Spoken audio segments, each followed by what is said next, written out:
Sibérie. Des forêts sauvages à perte de vue. Et là où les arbres disparaissent, une étendue immense d'herbes rases, la toundra. Et tout au bout à droite de la carte, tout au bout, au bord de la mer de Bering, une terre encore plus sauvage, le Kamchatka, avec des volcans, des ours, des loups, l'aigle de Steller, le plus grand du monde, et puis quelques grains de poussière, les humains.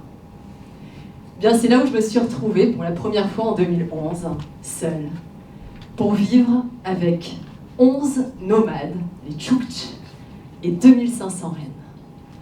Et ensemble, pendant plusieurs mois, on a marché, et marché encore, jusque la mer de Bering. Et vous savez, ce qui m'a le plus bousculé dans cette expérience, c'est pas la capacité de faire face à l'isolement ou de survivre, c'est le pouvoir de la lenteur. Tous les jours, Volodia, le chef de la tribu, me répétait « Nie taropitius, Linda. Ne vous précipitez pas, Linda. » Parce qu'en ces terres sauvages, le maître du temps, c'est pas un chronomètre comme j'ai devant moi qui me dit qu'il me reste 8 minutes 30, c'est le renne. C'est lui qui dicte le rythme de la transhumance, l'animal. Plus on avance lentement, mieux le renne se nourrit. Et c'est ça ma découverte. C'est que moi aussi, mieux je me nourrissais. Alors pas de mousse ou de lichen, je ne suis pas devenue reine, pas totalement, presque, mais de l'expérience. La lenteur, ce n'est pas perdre son temps, c'est prendre son temps et ouvrir un espace. Un espace pour accueillir une histoire, un conseil, pour accueillir un sourire, la beauté, l'émerveillement.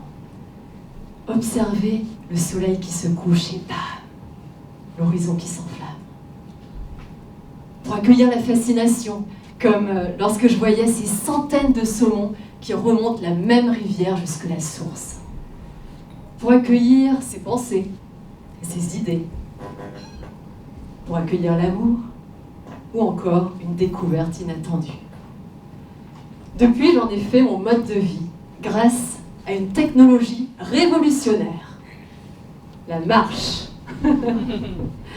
Et pour preuve, il y a tout juste 2 semaines, synchro, je revenais d'un voyage de 13 mois. 13 mois, vous imaginez, j'aurais pu faire le tour du monde. Mais j'ai fait le tour de l'Italie, 7000 km à pied, seul. Mon voyage le plus proche, le plus long, le plus beau.